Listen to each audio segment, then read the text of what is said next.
Hi everybody, welcome to Heritage with Vidhya YouTube channel. This is Vidhya and I'm here today with Deepa Nath, who's a very conscientious artist from Hyderabad and who's also a very promising author, and I would like to continue by speaking with her, please. Hi Deepa. Hi Vidya, thank you so much for having me here. Such a pleasure, Deepa. And Deepa, before moving on to your book, which I'm really interested in, could you please tell me a little bit about yourself as an artist and maybe your journey as an artist in a nutshell, please? Yeah, sure.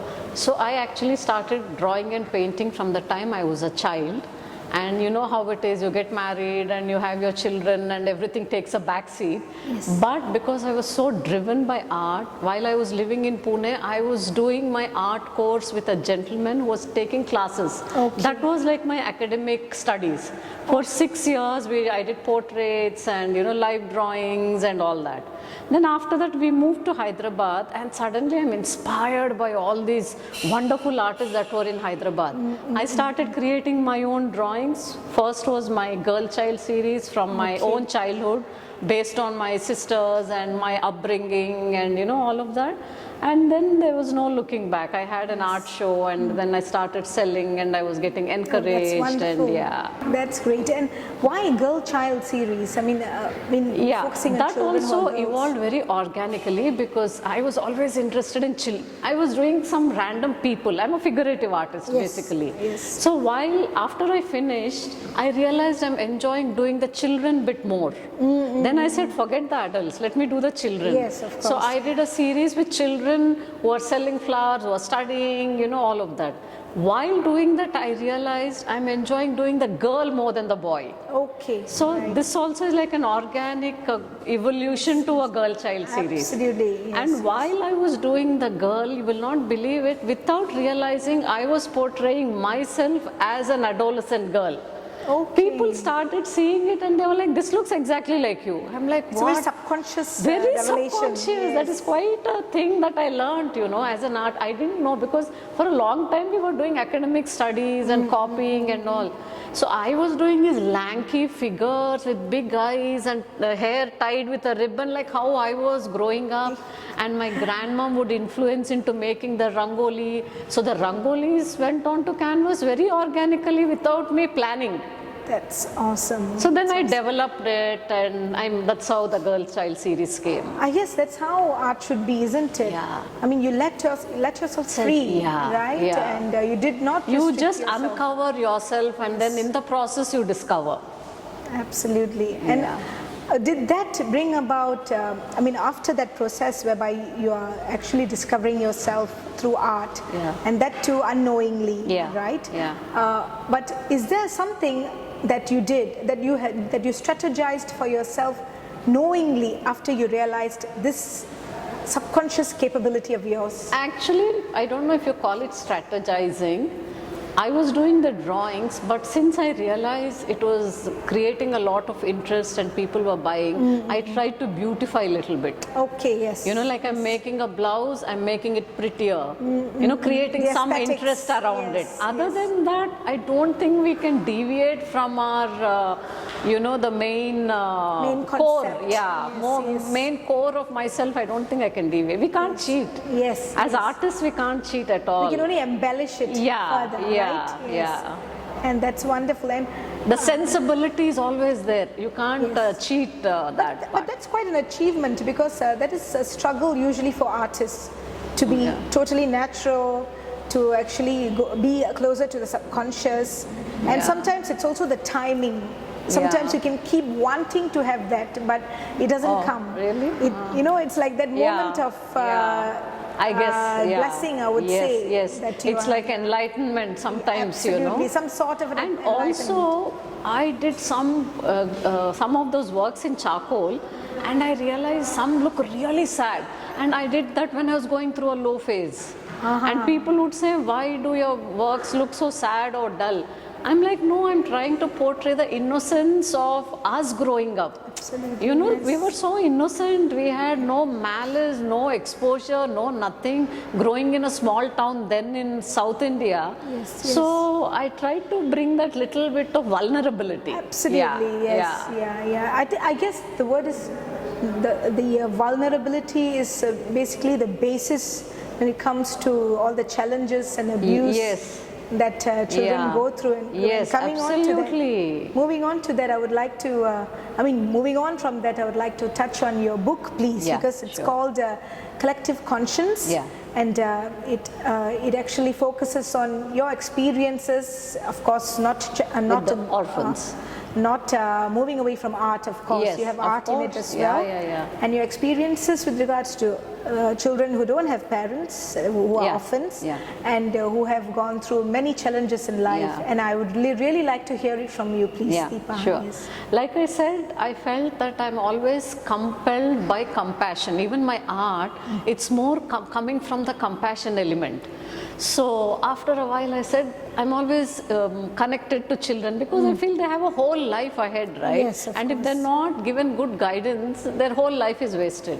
So I decided that this is a time where my children have grown up, my husband, we're financially somewhat stable after you reach a certain age. Yes, of course, I said, I want to give a bit of my time for some kind of voluntary work, and I was very sure it has to be with children. Yes. So I joined this organization called ABC, Advocates for Babies in Crisis, who just go to a government orphanage and then just carry the babies. That's it, nothing more. Because there are 5 infants to an adult, the babies don't get the chance to be carried. And they don't grow. They have that emotionally deprived. Cuddle. There's no cuddle. They're blank, you know. So I started enjoying that so much. There's a joke between us that we need them more than they need. You used to cuddle. We just cuddle and not one. I've heard of that. Yes, not I think that's one. awesome. There are 6, 7 around. So I have one here, one on my lap, one putting the head on me. It's like 6 or 8 of them because you want to give maximum time in those 2 hours. We are allowed only for 2 hours in a day. Yes. So you're maximizing the number of children you could cuddle right at once. That's a wonderful effort. Yes, that's what I'm saying. Then after a while you realize you are more needy. You know, you feel coming out so we need good. That, yes. Because you feel you have done something for the children, and in the process you enjoy it so much. Absolutely. And then I'm sharing it with every Tom, Dick and Harry. They were tired of me, you know. Then I started penning it down. I have a habit of writing a diary. Then I realized it's getting elaborate. I started putting on laptop. Before I realized, I started drawing and painting, and you know, before I realized it became a series of my works. Yes. And I said, to make it more meaningful, I said, how do I take this to the general public? Yes. There is so much stories to Very tell. Important, yes. Yeah, so then we came up with this coffee table book. I said, to make it more meaningful, let me not be about me alone. Let me focus the people in the country, the NGOs who are working with the children. And with their inspiring story. And it's not necessarily sad or tragic or anything.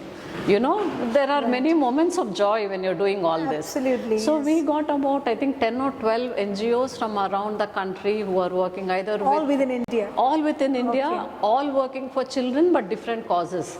One with AIDS affected children, one they get the children who are abandoned on railway stations and educate them. You know, different types. So each one contributed a story and their picture, and I have given 5 or 6 of my experiences. But remember, I was always doing children, so I put in all my art from the time I started 25 years ago. Little bit of all the children's drawings that I have done in the book. So it's 5 or 6 of these experiences, about 10, 20 of, I think 18, 20 of these paintings.